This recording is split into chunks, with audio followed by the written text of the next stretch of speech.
Here's what you should know about your local housing market in this week's market update. We've seen mortgage rates come down to annual lows and strong speculation that they will continue to decrease. So let's take a look at the stats this week and see how that may be affecting our local market. So this week, the week of September 12th, we're looking at Morristown, Chatham, Madison, Harding, Mars Plains, Mendham, Chester, Bernardsville, Basking Ridge, and Randolph. We saw 56 homes come on the market this past week in those towns. That's a 6% increase over last week. So we're seeing a nice, healthy addition of new inventory to the market, somewhat refreshing. We saw the most number of houses come on the market in Morristown and Mars Township with 13. However, spread across the board, we see about half of these towns with an increase in new homes over last week and half of them with a decrease over last week.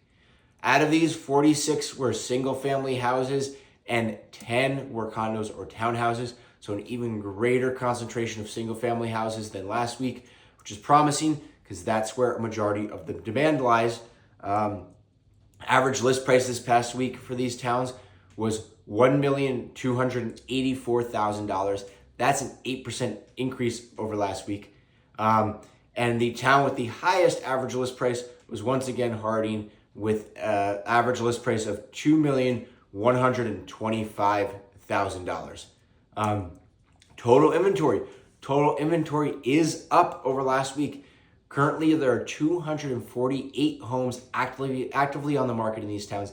That's a 10% increase over last week's 225 homes on the market. That is promising. We really need more inventory. So it's nice to see that inventory growing. Sold homes.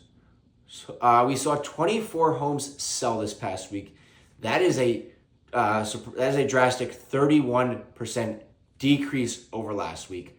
That is somewhat telling, although looking at sold homes, I'm not going to hold too much weight to that for the next few weeks because August, end of July, is historically a very slow time in the market. So the homes that are selling currently most likely were July, August deals that were put together. So it's not as telling of what's currently happening in the market. But we still want to keep an eye on it to see where those home sales are ending up, which brings us to average list price this past week was $1,246,000.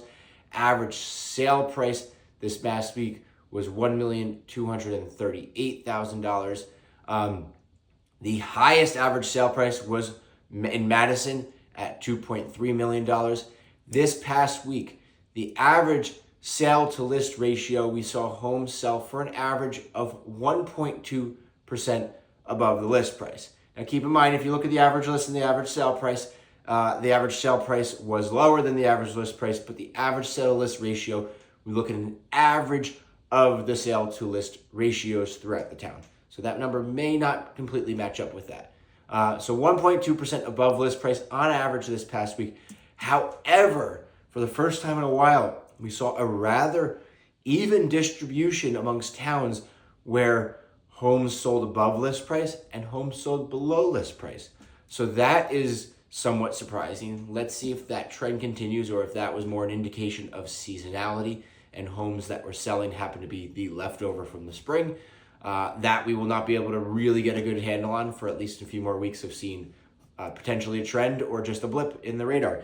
But in terms of homes selling above list price, we saw towns where homes sold for an average above list price, they went for anywhere from 3.4% above list price up to 9% above list price, which is what we saw in Bernardsville. And then in terms of below list price, they went for as little as just 0.1% below list price, so almost at list price. And then the lowest below list price we saw was in Chatham, where homes this past week sold for an average of 4.4% below the list price. So pretty interesting. Now going back to pre-COVID times where 2019, which is the last time where we consider a normal market, homes in the area were selling for an average of 2% below the list price. So if we take out the Chatham number, we're really seeing the towns that sold below list price anywhere from 0.1% below list price to 2.9% below list price, which gives a sense of some normalcy. So let's see if that sticks around. That's what we see in a balanced market, which I still don't think we're at. I think we're still very much in a seller's market, but I think for everybody involved, it would be nice to be in a little bit more balanced market.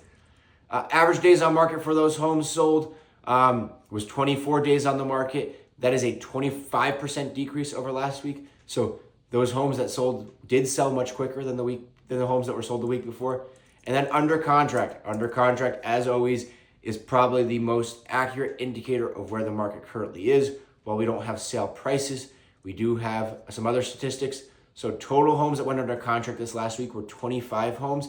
That's a 25% increase over last week. Average list price of those homes was $1,086,000. That's a 12% increase over last week. And the median days on market over last week was 25 days on market, which is an 8% decrease over last week. So it's going to be interesting to see how these sales pan out, because looking under contract, that looks like strong numbers. 25% increase in under contract, strong average list price, quicker days on market. So let's see what that shapes up to show us. Some interesting considerations. More inventory means more homes to look at. Buyers can expect to have more options while it still is very competitive, and should be prepared to compete in a bidding war. Sellers, be very cautious about who your agent is and what strategy they are taking. If they're promising you a bidding war, they're promising you a quick sale, be cautious of that. Also keep in mind, dictating the timing is a little bit more challenging. These agents that are coming in and saying no showings until the open house, or I have to be there for all showings, but I'm only available in a limited number of times. Keep in mind, those buyers are not going to necessarily rearrange their weekend schedule around getting in to see your house anymore. They have options. I had buyers out last week. We were looking at 11 houses in a row. When an agent says, I have to be there for showings and I'm not available today, can you do another time? It becomes, guess what? We've been looking for a reason to cut out some houses because we've already got a lot to look at. No, thank you. So be cautious of how much power you try to enforce as a seller or seller's agent. It is getting to be a little bit more balanced market. While it still is very much a seller's market, you have to make accommodations for buyers. They will not jump through every single hoop you put out for them. So thanks so much for checking in with me. Hope you have a phenomenal weekend, and I'll catch you guys again next week.